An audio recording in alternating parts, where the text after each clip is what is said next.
ভারী বর্ষণের মাঝেও খরার মতো সময় কাটছিল নিতুর। বাবা মায়ের সঙ্গে তার কথা হয়েছে। নতুন বাসায় আসার 3 দিনের দিনই জিয়ান তাদেরকে নিয়ে এসেছিল। হাতে পায়ে ধরে অনেক অনুনয় বিনয় করেছে, নিতুকে ভিক্ষা চেয়েছে। জিয়ানের ওপর তারা ক্ষুব্ধ থাকলেও সেটা ছিল সাময়িক। একটা মেয়ের জীবনে বিয়ে নামক শব্দ জুড়ে গেলে কি ছেড়ে যাওয়া এতটাই সহজ? অন্তত বাঙালি মেয়ের জীবনে তো নয়। এজন্যই হয়তো রাগ জেদকে প্রশ্রয় না দিয়ে বাবা মা বোন দুলোভাই সকলেই নিতুকে সবটা মেনে নিতে বলেছে। সংসারে ঝামেলা হয় সেটা নিতুও জানে, তাই বলে প্রতারণা? মা বোন যখন মাথায় হাত বুলিয়ে বোঝাচ্ছিল, নিতু কিচ্ছুটি বলেনি। চুপচাপ সবার কথা শুনে গেছে। কি বা বলবে সে? তার আগেও কিছু বলার ছিল না, আর এখনো নেই। তবে মনে মনে ঠিকই সে ভেবে নিয়েছে, আজ হলেও সে জিয়ানকে ছেড়ে চলে যাবে, কাল হলেও যাবে। এজন্য সে কাউকেই কিছু বলার প্রয়োজন মনে করেনি। কিছুদিন বাদে শ্বশুর শাশুড়ি এসেছিল। তারাও তাদের ভুলের জন্য অনুতপ্ত, কিন্তু নিতু যেন স্তব্ধ, জড়বস্তু পুতুলের মতো, যার মাঝে কোনো রাগ ক্ষোভ প্রাণ কিছুই নেই। ভাবির জন্য জিয়ান নিতুকে নিয়ে আলাদা থাকছে, এতে বাবা মায়েরও সায় রয়েছে। কারণ তারা কেউই চায় না মিনার জন্য আবার ওদের মাঝে কোনো ঝামেলা হোক। মাহেরাও আজকাল ও বাড়িতে আসছে। নিতু নিশ্চয়ই এসব ভালোভাবে মেনে নেবে না। মনের ওপর ফের বাজে প্রভাব পড়বে। জিয়ান কোনো মতেই নিতুকে হারাতে চায় না, তাই সে নিতুকে নিয়ে আলাদা থাকাটাই শ্রেয় মনে করছে। নিতু বসে আছে বারান্দার ফ্লোরে। রান্নাঘর থেকে শব্দ এলো, কিছু পড়ে গেছে হয়তো। জিয়ান অফিস থেকে এসেই রান্না করতে চলে গেছে। শুধু আজ নয়, 1 মাস ধরেই এই নিয়ম চলে আসছে। চাইলেই কাজের খালা রাখা যায়, তবে জিয়ান চাইছে সে নিজেই নিতুর জন্য রান্না বান্না করবে, সব রকম কেয়ার করবে। অতি আদরে বেড়ে ওঠা নিতু রান্না বান্নার রও জানে না। কখনো তাকে রান্নাঘরের গণ্ডিও পেরোতে হয়নি। হেসাল সর্বদা মা এবং কাজের মেয়ে সামলাতো। নিতুর ভীষণ ইচ্ছে ছিল বিয়ের পর সে তার শাশুড়ির থেকে রান্না শিখবে। শখ ইচ্ছে তো আরো কত কিছুই ছিল, এখন যেন সব মরীচিকা।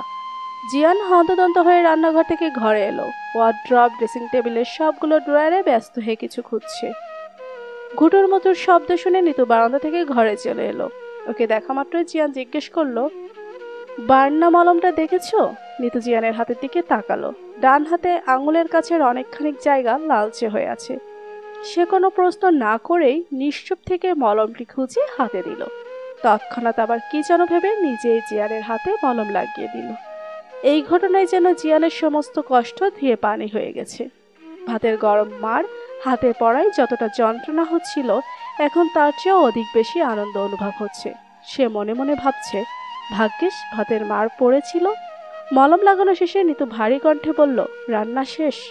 জিয়ান বলল, তরকারি বাকি আছে। নিতু কয়েক সেকেন্ড নিষ্পলক তাকিয়ে রইল। তার আজ নিজের ওপর ভীষণ রাগ হচ্ছে। কেন যে আগে সে রান্নাটা শিখলো না? নিতুর রাগ জেদ যত বেশি, মনটাও ঠিক ততটাই নরম। জিয়ানের প্রতি তার ক্ষোভ থাকা সত্ত্বেও এখন ভীষণ কষ্ট হচ্ছে। সে নীরবতা কাটিয়ে বলল, রান্না করতে হবে না, দোকান থেকে কিছু এনে দিন। কিন্তু তুমি তো বাইরের খাবার পছন্দ করো না, একদিন খেলে কিছু হবে না। আমি রান্না করতে পারবো নিতু, তুমি বিশ্রাম নাও। নিতু বিস্ময়ে হাঁ হয়ে তাকিয়ে রইল। সারাদিন কাজ করে এসেছে সে, আর বিশ্রাম নিতে বলছে নিতুকে। জিয়ান রান্নাঘরে চলে গেছে। কিছুক্ষণ বাদে নিতুও রান্নাঘরে গেল। থমথমে মুখে বলল, আপনি আমাকে গাইড করুন, আমি রান্না করছি। জিয়ান সঙ্গে সঙ্গে বলল, না না, একদম না। বাবা মায়ের কাছে যখন ছিলে তখন রান্নাঘরের আশেপাশে যাওনি, আর এখন আমি তোমাকে দিয়ে রান্না করাবো? অসম্ভব, তুমি রুমে যাও। এত আহ্লাদ করতে হবে না। বিয়ের আগের আর পরের জীবন কি এক? তুমি আগেও যেমন ছিলে এখনো তেমনই থাকবে। এমনিতেই আমি তোমাকে অনেক কষ্ট দিয়ে ফেলেছি, আর কোনো কষ্ট দিতে চাই না। নিতু জেদ ধরে বলল, ঠিক আছে, আজ তাহলে আমি খাবো না। জিয়ান দমে গেল। নিতুর রাগ সম্পর্কে সে অবগত, তাই নিজের অপারগতা মেনে নিয়ে বলল, রাগ করো না, আমি বলে দিচ্ছি।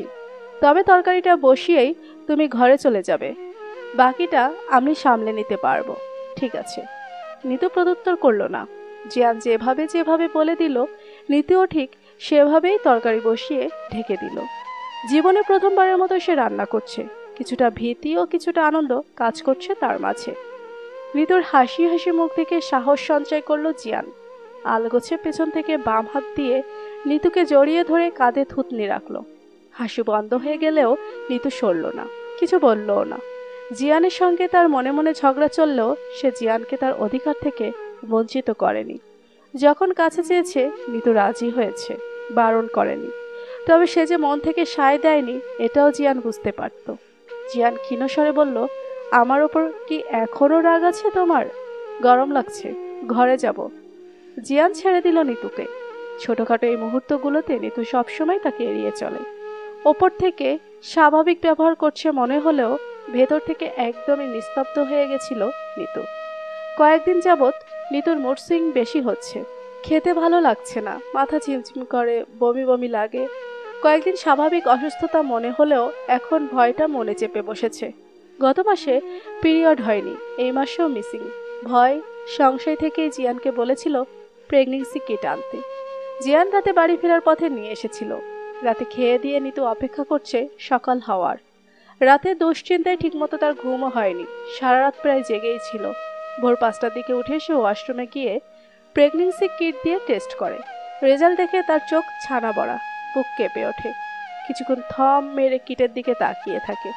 পরক্ষণে অগ্নিমূর্তি ধারণ করে ওয়াশরুম থেকে বেরিয়ে জিয়ানকে চিৎকার করে ডাকতে শুরু করে।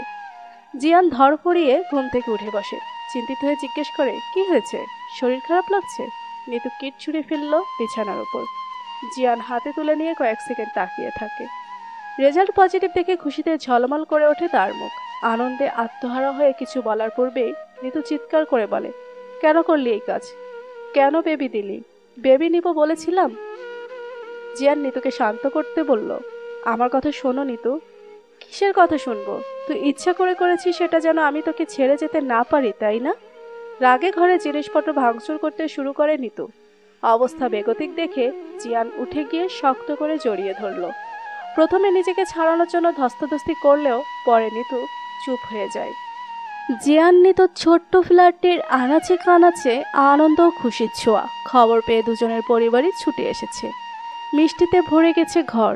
নিতু স্তব্ধ, নিশ্চুপ। মা হওয়া নিয়ে তো একসময় তার মাঝেও অনেক স্বপ্ন ছিল। তাহলে এখন সে কেন খুশি হতে পারছে না? জিয়ানের একটা ভুলের জন্য? একটা ভুল কি মনের মাঝে এতটাই দাগ কাটতে পারে? সবাই একসঙ্গে বসে আছে। নিতুর মা মমতা বেগম বললেন, জিয়ান, নিতুকে তাহলে আমাদের বাসায় নিয়ে যাই এখন। তুমি তো সারাদিন অফিসে থাকো, ওর দেখভাল করার জন্য তো কাউকে প্রয়োজন। জিয়ান সঙ্গে সঙ্গে বলল, না মা, নিতু আমার কাছেই থাকবে। আমি ওর দেখাশোনা করার জন্য আলাদা লোক রাখবো। নিতু এই প্রসঙ্গে কিছুই বলল না। সে এখানেই থাকুক কিংবা বাপের বাড়িতেই থাকুক না কেন, তা নিয়ে কোনো ভ্রুক্ষেপ নেই। নিতুর বাবা মা এতটুকু বুঝতে পেরেছে এতদিনে জিয়ান তাদের মেয়েটাকে ঠিক কতটা ভালোবাসে। সত্যি বলতে এত তাড়াতাড়ি বাচ্চা নেওয়ার প্ল্যান দুই পরিবারেরই ছিল। বাচ্চা হলে হয়তো নিতু আর এমন থাকবে না, তার মন পাল্টে যাবে, আগের মতো স্বাভাবিক হয়ে যাবে। জিয়ান খুব করে চায় তার নিতু আগের মতো হয়ে যাক, তাই তো এভাবে বাচ্চা নেওয়া। কেউ আর নিতুকে নিয়ে যাওয়ার জন্য জোর করলো না। মাঝে মাঝে তারা এসে কয়েকদিন করে থেকে যাবে। নিতুর মা যাওয়ার পূর্বে মেয়ের হাতে চুমু খেলেন। তার চোখে অশ্রু, আনন্দের অশ্রু। তার সেই ছোট মেয়েটা কত বড় হয়ে গেছে। তার চোখের দৃশ্যপটে এখনো ভাসছে, এই তো কিছুদিন আগেও মেয়েটা তার আঁচল ধরে ঘুরত, সারাক্ষণ মা মা ডেকে বাড়ি মাথায় তুলে ফেলত। আর সেই মেয়েটাই এখন মা হবে। তাই আনন্দে খুশিতে চোখে পানি এসে পড়েছে। তিনি নিতুর মাথায় হাত বুলিয়ে বললেন, এবার একটু স্বাভাবিক হ মা, আগের মতো হাসি খুশি থাক, অতীত ভুলে যা। জিয়ান তো আর তোকে ছেড়ে যায়নি। দুনিয়ার সমস্ত কিছু একদিকে আর অন্যদিকে তুই। কেন জেদ করে শুধু শুধু ছেলেটাকে কষ্ট দিচ্ছিস আর নিজেও কষ্ট পাচ্ছিস? জীবনটা ভীষণ ছোট্ট রে মা। এক জীবনে যদি রাগ অভিমান করেই সময় নষ্ট করে ফেলিস, তাহলে ভালো আর থাকবি কবে? নিজের ভালো থাকাটা নিজেরই তৈরি করে নিতে হয়, অন্য কেউ তোর ভালো থাকা তৈরি করতে পারবে না। আমার কথাগুলো একটু শুনিস মা, নিজের যত্ন নিস, খাওয়া দাওয়া করিস ঠিক মতো। এখন আর তুই কিন্তু একা না, তোর মাঝে আর একটা প্রাণ বেড়ে উঠছে ধীরে ধীরে। নিজের জন্য না হলেও ওর জন্য তোকে ভালো থাকতে হবে। নিতু মায়ের সবগুলো কথা চুপচাপ শুনে গেছে শুধু।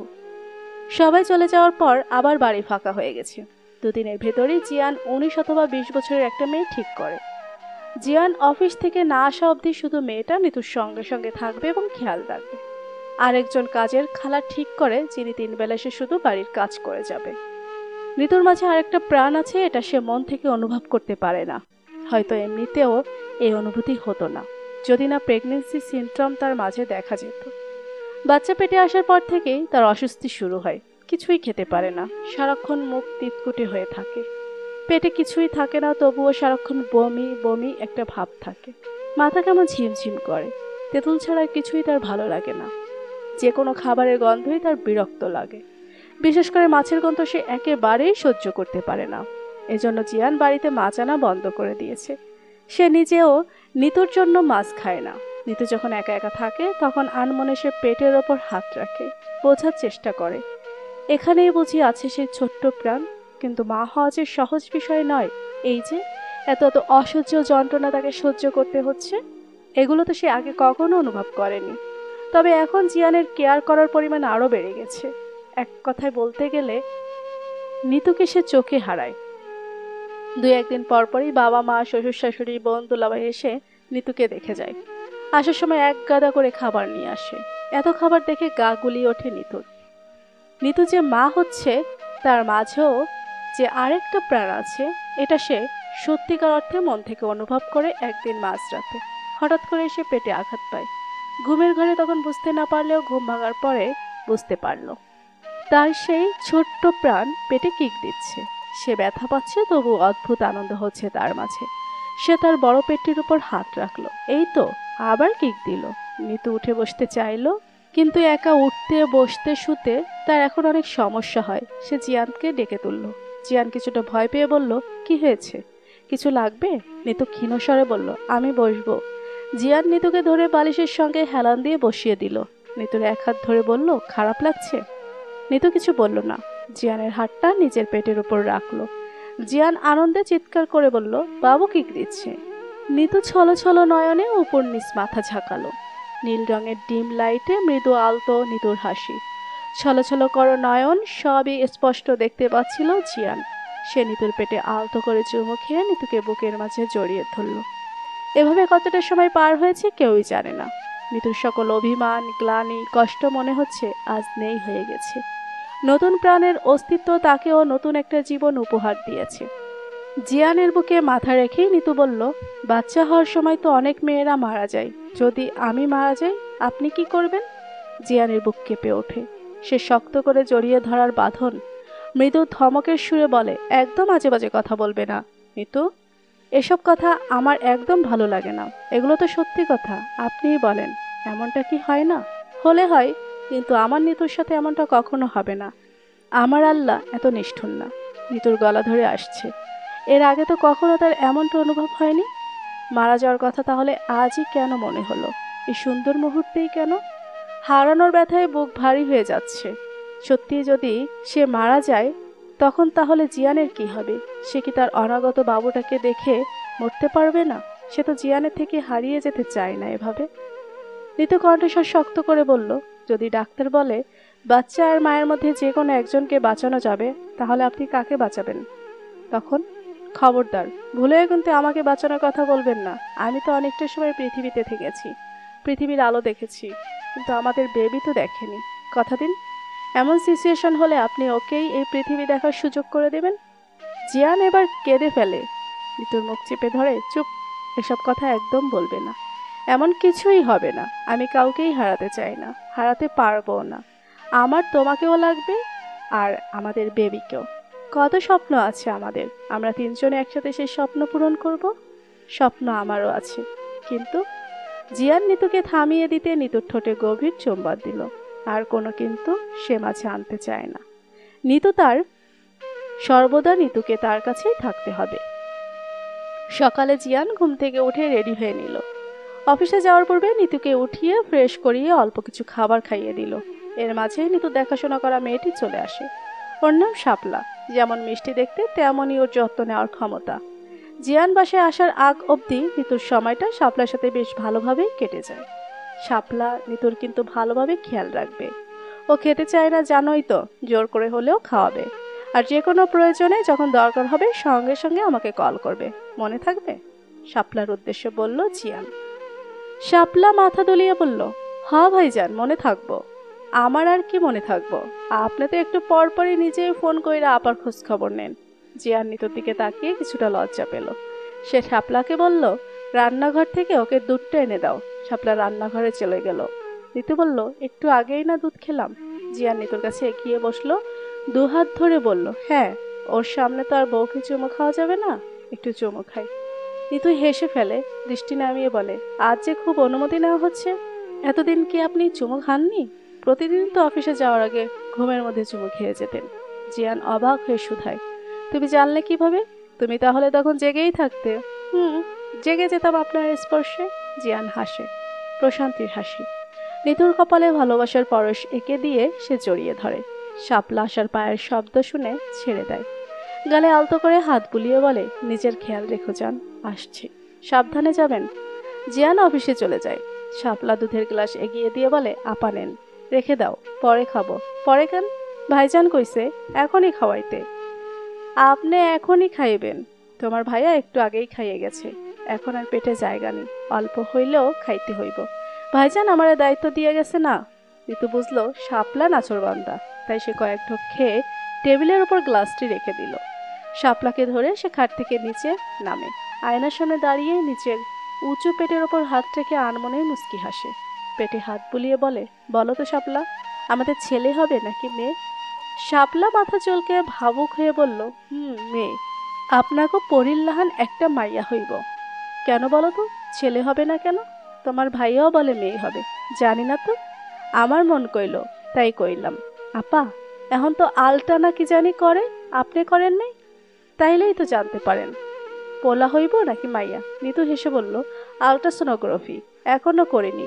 তোমার ভাইয়া অনেকবার বলেছে, রাজি হইনি। কেন? সে তো অনেক কারণ। পরে অবশ্য ভেবেছিলাম সারপ্রাইজ থাকুক, বাবু হওয়ার পরই জানা যাবে। কিন্তু এখন বাবা মা আব্বু আম্মু সবাই জোর করছে, বাবু কেমন আছে সেটাও তো জানতে হবে।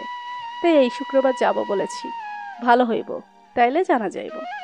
নিতু হঠাৎ পেটে হাত রেখে আর্তনাদ করে ওঠে। শাপলা ভয় পেয়ে যায়, উঠে গিয়ে নিতুকে ধরে বিছানায় বসিয়ে জিজ্ঞেস করে, আপা কি হয়েছে, ভাইয়ারে ফোন দেব? নিতু শাপলার হাত চেপে ধরে মৃদু স্বরে বলল, আহ, ব্যস্ত হচ্ছ কেন? কিছু হয়নি আমার। তাহলে আপনি এমন করতেছেন কেন? পেটের ভিতর বাবু কিক দিচ্ছে। কি দিতেছে? লাথি দিচ্ছে। এবার বুঝেছ? শাপলা হেসে বলে, ও এবার বুঝছি, আমি একটু দেখি। নিতু হেসে বলে, দেখো। শাপলা নিতুর পেটের ওপর হাত রাখলো।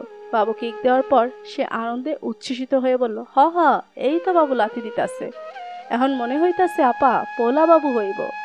একটু থেমে সে নিতুর পেটে হাত বুলিয়ে বলল, এই যে দুষ্টু, মায়েরে এমনে লাথি দিতাছ কেন? মায়ে কষ্ট পায় না? শান্ত হও, শান্ত হও, চুপ করে শুয়ে থাকো।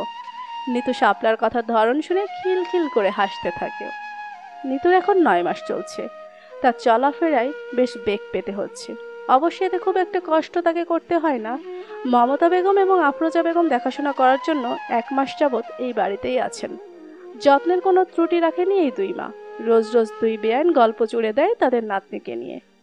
রাজপুত্র আসবে বাড়িতে, কত শত নাম ভেবে রেখেছে সবাই, কিন্তু এখনো কোনো নাম ফাইনাল করা হয়নি। জিয়ান অফিসে যাওয়ার জন্য রেডি হচ্ছিল। নিতু খাটের ওপর হেলান দিয়ে বসে আছে, তার দৃষ্টি জিয়ানের দিকে। জিয়ান আয়নার সামনে দাঁড়িয়ে চুল আঁচড়াতে আঁচড়াতে জিজ্ঞেস করলো, কিছু বলবে? নিতু মুখ গোমরা করে বলল, এখনো তো আমাদের ছেলের কোনো নাম রাখা হলো না। জিয়ান হেসে বলল, রাখবো তো, সবাই কত নাম রাখছে, একটা না একটা সিলেক্ট করা হবেই। সেটা কবে? যেদিন আমাদের বাবু দুনিয়াতে আসবে, সেদিন ওর মুখ দেখার পর যেই নামটা আমার প্রথম মনে আসবে সেই নামটাই রাখবো। বাবুকে কি সবার আগে আপনি কোলে নেবেন? জানি না, সবার আগে আমি তোমাকে দেখব। তুমি সুস্থ আছো কিনা সেটা জানা বেশি জরুরি আমার। যদি দেখেন আমি মারা গেছি। জিয়ানের মুখের রং পাল্টে যায়। সে চোখ মুখ শক্ত করে বলে, তোমার এসব কথা আমার ভালো লাগে না নিতু। আর কতবার বলবো তোমায় এ কথা? কেন এভাবে আমাকে কষ্ট দাও তুমি? নিতু চুপ করে রইল কিছুক্ষণ, এরপর বলল, আচ্ছা সরি, আর বলবো না। একটু কাছে আসেন। জিয়ান কাছে এসে বসলো। নিতু চুলের মাঝে হাত বুলিয়ে বলল, আমি তোমায় হারাতে পারবো না। কেন বোঝো না তুমি? নিতু এবার আর কিছু বলল না, নিঃশব্দে মাথা রাখলো জিয়ানের বুকে। মিনিট 5 পর জিয়ান ঘড়ি দেখলো, অফিসে যাওয়ার সময় হয়ে গেছে। সে বলল, নিতু আজকে অফিসে না যাই? নিতু মাথা তুলে বলল, কেন? তোমাকে এভাবে ছেড়ে যেতে ইচ্ছে করছে না। ইস, ঢং। জিয়ান হেসে নিতুর কপালে চুমু খেয়ে বলল, আচ্ছা যাচ্ছি আমি, নিজের খেয়াল রেখো, আল্লাহ হাফেজ। জিয়ান অফিসে যাওয়ার পর নিতুর মা, শাশুড়ি এবং শাপলার সাথে বসে গল্প করছিল। আচার খাওয়ার সময় নিতুর লেবার পেইন ওঠে। তৎক্ষণাৎ নিতুকে হাসপাতালে আনা হয়। প্রচন্ড ব্যথায় সে চিৎকার করে কাঁদছিল এবং বারবার জিয়ানকে দেখার জন্য আর্তনাদ করছিল। আফরোজা বেগম নিতুর মাথায় হাত বুলিয়ে বললেন, একটু সহ্য করো মা, জিয়ানকে ফোন করেছে তোমার বাবা, ও এখনই আসছে। নিতুর নর্মালে ফুটফুটে একটা সুন্দর ছেলেবাবু হয়েছে, ঠিক যেন রাজপুত্র। ডাক্তার এবং নার্স বাইরে এসে দেখলেন কারো মুখে কোনো হাসি নেই, সবার চোখে পানি। ডাক্তার বিস্মিত হয়ে বললেন, আপনারা সবাই কাঁদছেন কেন? পেশেন্ট এবং বেবি দুজনই সুস্থ আছে। পাশ থেকে তখন অন্য একটি নার্স এসে ডাক্তারের উদ্দেশ্যে মলিন কণ্ঠে বললেন, স্যার, পেশেন্টের হাজবেন্ড হাসপাতালে আসার সময় রোড অ্যাক্সিডেন্টে মারা গেছেন। এই হাসপাতালেই তাকে আনা হয়েছে। ডাক্তার এবং বাকি নার্স কিংকর্তব্য বিমূঢ়, তাদের কথা বলার মতো কোনো ভাষা নেই। ভাগ্য কি এতটাই নির্দয় হতে পারে? সদ্য নবজাতক শিশু যে অল্প কিছুক্ষণ আগেই দুনিয়ার আলো দেখলো, তার বাবা আর এই দুনিয়ায় নেই। স্ত্রী হয়তো স্বামীর জন্য অধীর আগ্রহে অপেক্ষা করে আছে, যখন জানবে তার সবচেয়ে কাছের মানুষটাই আর নেই, তখন কি হবে তার? বড্ড অভিমান নিয়ে নিতু বেডে শুয়ে আছে। এই পর্যন্ত কেউ তাকে দেখতে ভেতরে এলো না। সবাই বাবুকে পেয়ে তাকে ভুলে গেছে। সবার কথা বাদ, জিয়ান, সে কি করে এমনটা করতে পারলো? সকালে কি বলেছিল সব ভুলে গেছে এখন, কিন্তু মন যেন বলছিল অন্য কিছু। কোথাও একটা গরমিল হচ্ছে, কিন্তু সেটা কি? প্রশ্নের উত্তর না পাওয়ার পূর্বেই নার্স বাবুকে এনে নিতুর কোলে দিয়ে বলল, ম্যাম, আপনার ছেলে কি সুন্দর হয়েছে দেখতে। নিতু ছেলেকে কোলে দিয়ে জাগতিক সকল দুঃখই যেন ভুলে গেল। কি আদুরে মুখ, ঠিক যেন জিয়ানের মতোই হয়েছে। নিতু অজস্র চুমু খেলো, বুকের সাথে জড়িয়ে ধরে নার্সকে শুধালো, আমার কি কেউ নেই এখানে? সবাই আছে ম্যাম, ওনারা কিছু ফর্মালিটি নিয়ে ব্যস্ত আছেন তো তাই আপনার কাছে আসতে পারেনি। আর আমার হাজবেন্ড, সেও ব্যস্ত। নার্স ইতস্তত করে বলল, সে সম্ভবত এখন আসেনি, সবাই আসবে, এখন আপনাকে বিশ্রাম নিতে হবে। বাবুকে আমার কাছে দিন। নার্সটি অন্য এক নার্সকে ইশারা করলো। সে এসে নিতুকে ঘুমের ইঞ্জেকশন দিয়ে ঘুম পাড়িয়ে দেয়। আপাতত আর কোনো সমাধান নেই তাদের কাছে। এমত অবস্থায় জিয়ানের মৃত্যুর খবর জানানো ঝুঁকিপূর্ণ। শুধু আফসোস এবং কষ্ট এতটুকুই, যে মানুষটা জীবনের চেয়েও বেশি ভালোবাসত, সেই মানুষটাকে শেষবারের মতো দেখতে পাবে না এই হতভাগী নারী। সময়, জীবন এবং নিয়তি যখন নিষ্ঠুর হয়, তখন বুঝি শেষটাও দেখিয়ে দেয়। কি নির্মম এই সত্য। পরিশিষ্ট জিয়ানের মৃত্যুর খবর পেয়েছে ঋতু একদিন পর। জিয়ানকে কবর দেওয়া হয়েছে বাড়িতেই। ঋতুর অবস্থা পাগল প্রায়। সে কবরের ওপরও মাথা রেখে চিৎকার করে কাঁদছে, আর্তনাদ করে বলছে, বারবার কেন ঠকান আমায়? প্রথমবার ক্ষমা করলেও এবার আর আপনাকে আমি ক্ষমা করব না। তিনজনের একসঙ্গে বাঁচার কথা ছিল, একসাথে স্বপ্ন পূরণ করার কথা ছিল। তাহলে কেন চলে গেলেন আমাদের একা করে? কি করে থাকবো আমি আপনাকে ছাড়া? আপনার মতো করে আমাকে আর কে ভালোবাসবে? আপনি তো আমায় জীবন্ত লাশ বানিয়ে গেলেন।